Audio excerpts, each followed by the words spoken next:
Pemirsa, aturan pencairan JHT pada usia 56 tahun terus menuai polemik. Sejumlah pihak pun bersuara untuk membela kepentingan para pekerja, termasuk Partai Perindo yang juga mengambil sikap terkait hal ini. Kita akan membahasnya langsung dengan Pak Yeri Tawalujan, Ketua DPP Bidang Sosial dan Kesejahteraan Rakyat Partai Perindo, yang sudah terhubung melalui sambungan Zoom. Selamat siang, Pak Yeri. Selamat siang, Pak Wilson. Baik Pak Yeri, apa sikap Partai Perindo terkait keputusan JHT yang baru bisa dicairkan di usia 56 tahun ini, Pak? Sejak bergulirnya polemik tentang JHT ini, sikap Partai Perindo itu jelas. Kami tidak mau kepentingan dan hak pekerja itu dikorbankan. Makanya kami bersuara keras. JHT itu konsepnya baik, namanya juga jaminan hari tua. Jadi diterima di saat usia pensiun 56 tahun. Tapi itu tidak cukup, karena itu kan nanti, padahal sekarang ini apalagi di saat pandemi banyak pekerja yang terkena PHK, mereka menunggu nih, sekarang kami butuhnya sekarang, dan itu dapat dimengerti. Karena contoh begini, kalau misalnya ada pekerja yang sejak usia 21 tahun dia sudah bekerja 10 tahun misalnya. Jadi dia kemudian di PHK usia 31 tahun. Itu artinya harus menunggu 25 tahun baru JHT cair. Makanya kami mendorong dan bersuara keras agar yang dikedepankan adalah JKP, jaminan kehilangan pekerjaan, bukan JHT, walaupun itu sama-sama dibutuhkan dan sama-sama bagus. Nah, suara kami dan sikap tegas kami yang memihak pekerja akhirnya didengar oleh pemerintah. Tadi pagi sudah ada konferensi pers oleh Menteri Koordinator Bidang Perekonomian Airlangga Hartarto yang juga dihadiri oleh Menko Kemaritiman dan Investasi Pak Luhut Panjaitan dan Menteri Kesehatan Budi Gunadi Sadikin, dan di situ Menko Airlangga menegaskan bahwa JKP itu menjadi prioritas, dan itu sudah benar sebab JKP sebenarnya lahir lebih dulu dari JHT. JKP itu adalah amanat undang-undang, Undang-Undang Cipta Kerja yang tertuang dalam PP nomor 37 tahun 2021 dan harusnya berlaku efektif per 1 Februari 2022. Nah, sedangkan JHT itu kan baru diterbitkan tanggal 2 Februari tahun 2022 dengan Permenaker nomor 2 tahun 2022. Artinya apa? Artinya yang sudah ada lebih dulu itu adalah JKP. Nah, di sini saya melihat, dan ini kritik kami untuk Kemenaker, ini komunikasi politik yang tidak bijaksana oleh Kemenaker. Baik. Pak Yeri, tapi mengenai JKP tadi, JKP ini kan tapi fasilitasnya saat ini yang diumumkan oleh Kementerian Tenaga Kerja hanya menanggung selama 6 bulan dan hanya bisa sekitar 50% saja yang bisa digunakan atau yang diberikan. Lantas apakah ini sudah cukup atau menurut Anda kurang dan harus ditinggikan lagi oleh pemerintah?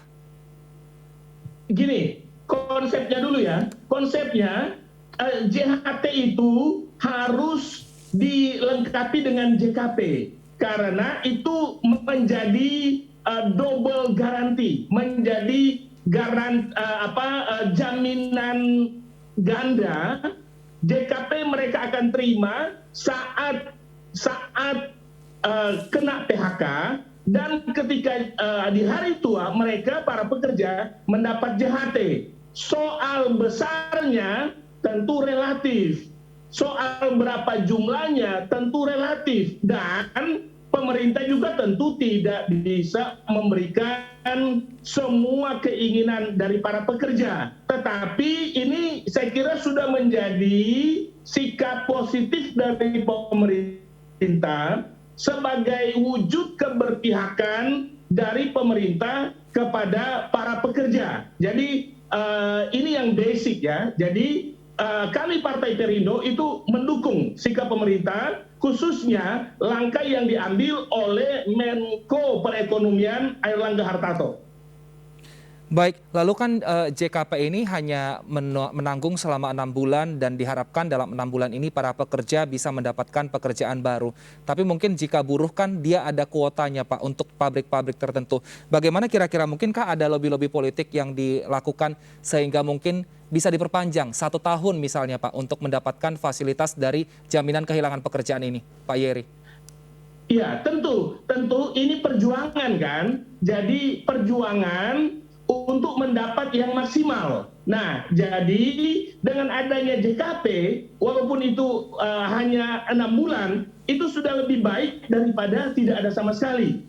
Tapi tentu kami mendorong untuk pemerintah mencarikan solusi yang terbaik buat para pekerja ini. Dan memang ada skema-skema lain, misalnya ada bantuan pendidikan untuk pelatihan-pelatihan untuk mereka yang terkena PHK. Tetapi saran kami adalah coba pemerintah duduk kembali dan berdiskusi dengan para stakeholder, pemangku kepentingan yang dalam hal ini adalah para pekerja, serikat buruh dan lain-lain, dan carikan solusi terbaik. Tapi di pihak lain, teman-teman pekerja juga bersabar karena dengan adanya JKP ini, itu kan sudah sinyal positif dari pemerintah. Baik, salah satu yang dikhawatirkan pekerja adalah karena memang ini kan kalau untuk jaminan hari tua ini kan diambil dari gaji karyawan, bukan dari dana pemerintah. Lantas mengapa pemerintah menahannya sampai di usia 56 tahun? Ada ketakutan para pekerja nanti jika seperti kasus-kasus sebelumnya ada misalnya asuransi milik pemerintah yang ternyata uangnya dilarikan. Ada kasus seperti itu, Pak. Bagaimana Pak Yeri mungkin dari Partai Perindo meyakinkan kepada warga untuk bahwa program pemerintah ini memang tepat dilakukan? Begini, sikap Partai Perindo, ingat ya, Partai Perindo itu jelas berpihak kepada rakyat. Dan kami sangat setuju dengan pemikiran rakyat, dengan pemikiran para pekerja dalam hal ini, yang mengkhawatirkan, ini kan nanti 56 tahun baru diterima. Ada jangka waktu yang sangat panjang, baru kemudian diterima. Nah, jadi pengawasan itu harus ekstra double dan berlapis. Pengawasan untuk BPJS Ketenagakerjaan. Pengawasan bukan hanya dari internal, bukan hanya dari DPR, tetapi pengawasan oleh publik.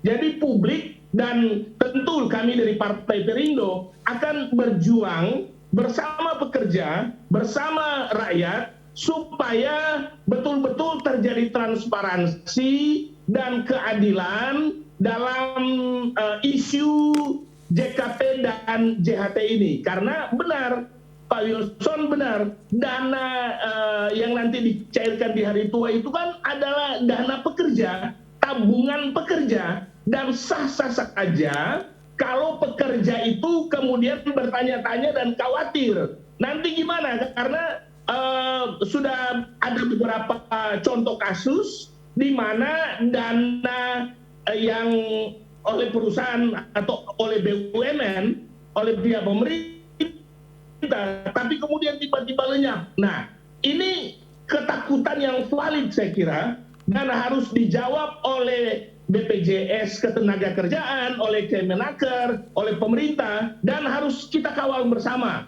Seperti itu, Pak Wilson. Baik. Lalu saat ini apa yang harus dilakukan para pekerja? Apakah di sini pengusaha juga diminta untuk dilibatkan untuk memberikan keterangan kepada pegawai-pegawainya atau seperti apa Pak Yeri?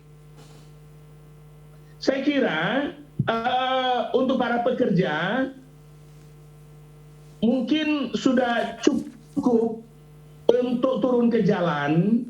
Jadi mari kita cooling down, hentikan demo dengan pengerahan massa karena akan kontraproduktif, apalagi di saat pandemi seperti ini kan.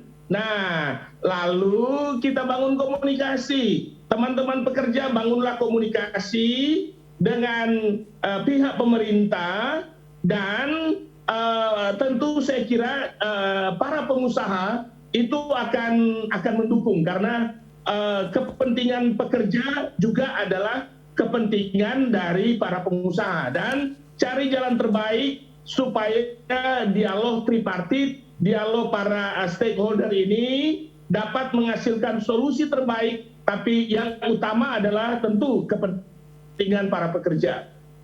Baik, terima kasih Pak Yeri Tawalujan, Ketua DPP Bidang Sosial dan Kesejahteraan Rakyat Partai Perindo. Kita harapkan nanti semoga pemerintah bisa lebih melihat kasus ini secara keseluruhan dan mengeluarkan aturan yang tidak merugikan siapapun. Terima kasih Pak Yeri, sehat selalu.